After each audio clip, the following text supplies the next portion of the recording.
We've got 32 knots of wind, 34 knots of wind, and hitting 8 knots. Wow, what an adrenaline rush that was. It was amazing. It's been a really sleepless night. In fact, it has been f***ing horrendous. Right, Jamie, why are we all feeling a little tired today? We're just looking at the damage done to the boat.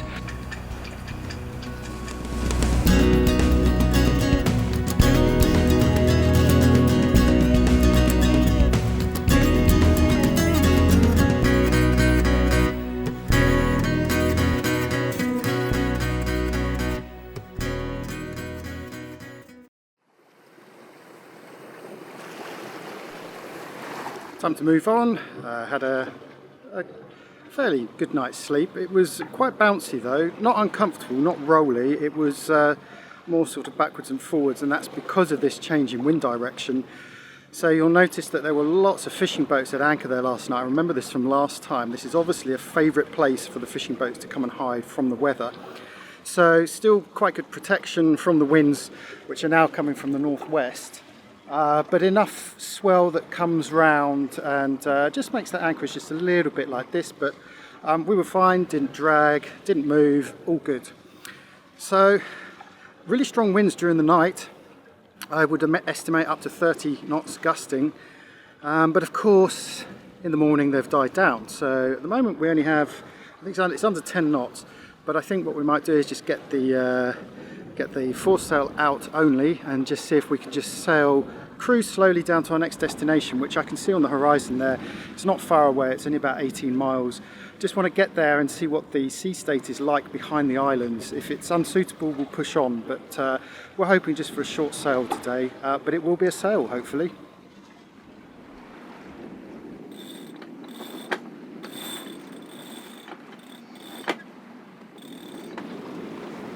Okay, head sail out. That's good. Engine off. This is what we like. So we are gently sailing with a wind off the hind quarter, starboard quarter, and we're doing about 4.5 knots or so in about 10 knots of true wind, which is not too bad.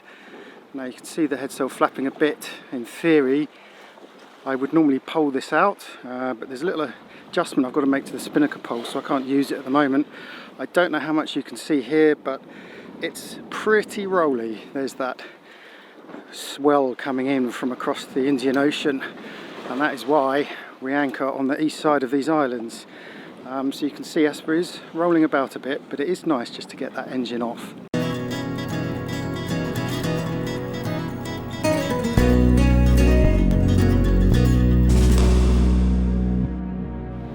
Well, it's been a very pleasant sail, rolly but good, and we've hit over 6 knots, which is great.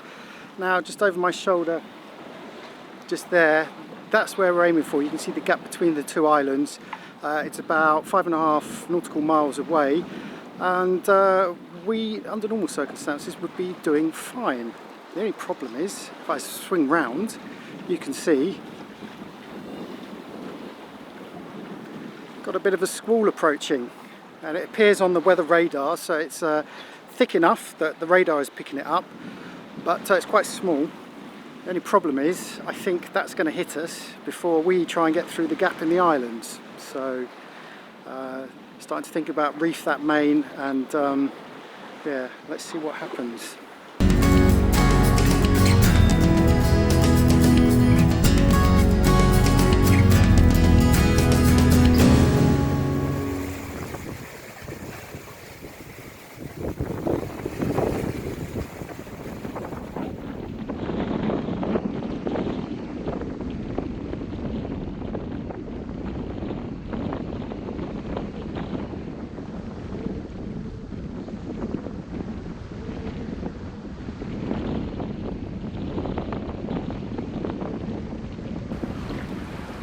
First sail of the season, what do you think of it?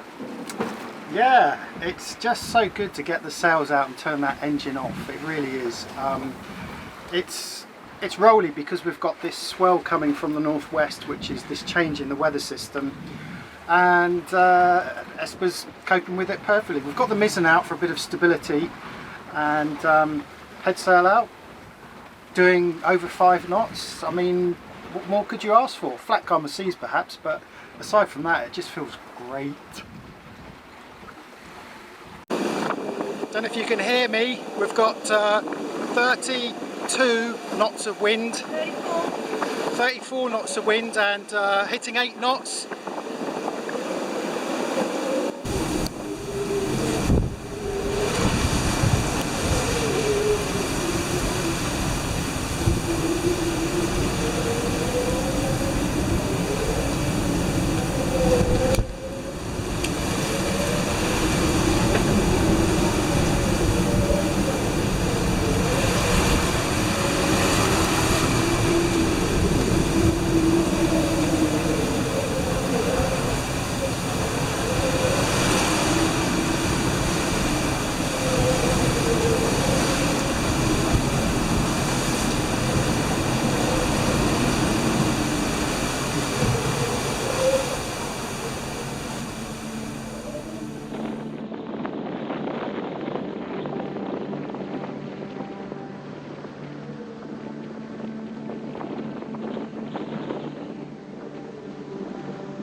Wow, what an adrenaline rush that was. It was amazing. Coming through that channel, I thought Jamie was going to say, no, we're going around the bottom, but he was determined to get us through. And we hit our highest boat speed ever. 10.1, am I right? Not ever. Oh. Since Southeast Asia. Since Southeast Asia, 10.1 speed. We also, well, as the squall came through, we clocked over 40 knots of wind pushing us from behind and lots of big waves. As we went through, the waves got bigger, but it got really interesting because they started bouncing off those two cliff faces as well, so you had quite an odd motion going through. It went down to about, I saw 6 metre depth at one stage, and literally as you came through it just stopped. What an adrenaline rush. That was brilliant, and ESPER handled herself really well. In fact, we had the engine on as we came through for safety's sake, but all the way up until that last minute we were just sailing with the high cut Yankee, which you may have noticed we reefed, and it gave us really good precision navigation. It was great, it was brilliant. So happy! Time for a drink.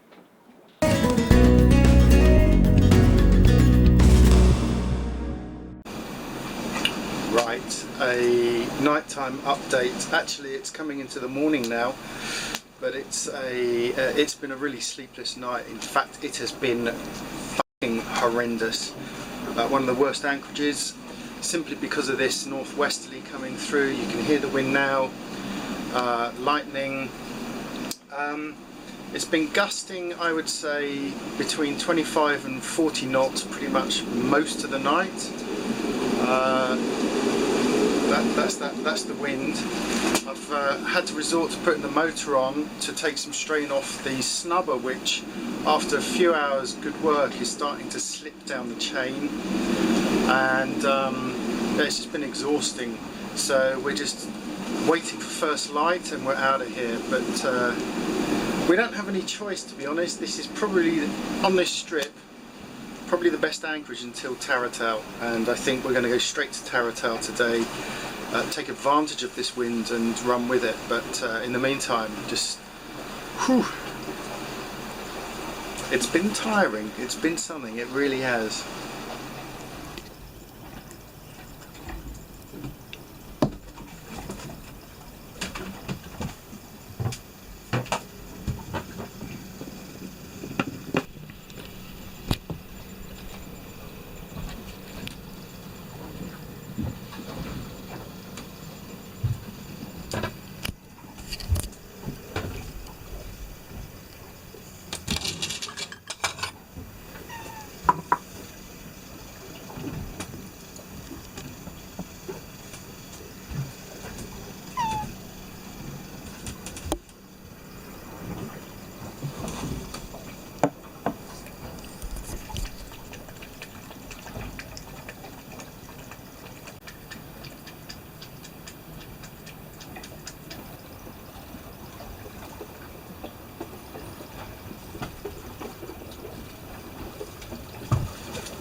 Well, after an horrendous night at anchorage, we're just looking at the damage done to the boat. The first thing was that the snubber, which if you remember we timed with a rolling hitch, had completely knotted itself, or slipped and tightened itself onto the chain to the point where we've just had to cut it. That's the bit Liz is holding up. Fortunately it was at the end, so we've just cut the end bit off, but that shows you the kind of pressure that that snubber was under as we were swinging round in huge circles last night. And sadly, we lost our sun awning. Completely gutted about that. It's our own fault for not taking it down, but in the chaos of re-anchoring as the sun was going down and into the night, we forgot to take it down, so we lost it. Which is a bit daft, isn't it? Okay, let's weigh anchor.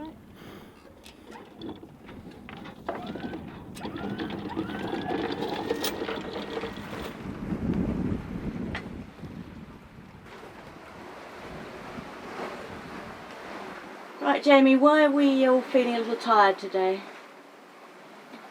Bit of a hectic night last night, very interesting. Probably up there as one of the most uncomfortable anchorages we've been in. We had no choice. Of all the places along this part of the Thai coastline, it's probably the safest, but we had heavy northwesterly squalls, and they were battering from literally the top of Phuket all the way down and into Malaysia, so there was no escaping it. So I think we actually chose quite a good spot, but I threw a spanner in the works. At sundown I decided that there was too much swirl coming from around the bottom of the island back into the anchorage, so I decided that we should re-anchor, and anchored once and we were too close to the beach, and so we anchored again. By this time it was night, it was slashing with rain, blah blah blah blah blah, and yeah, just exhausting, like this, and the sound of that snubber creaking. And in fact that was quite a reassuring sound, because you knew the snubber was holding, but every time the boat snatched you could hear this. So yeah, I've only had a couple of hours sleep, but hey, look, we're sailing again. We've got a broad reach. There's a bit of weather over on the northeast side, but the northwest where the weather's coming in from is looking good. So yeah, happy sailing.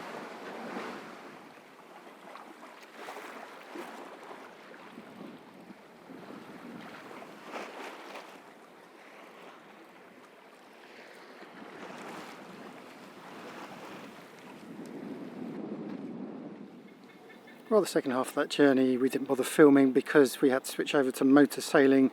Very big swell and the winds dropped, so we were doing a lot of rolling at just sort of 2 knots.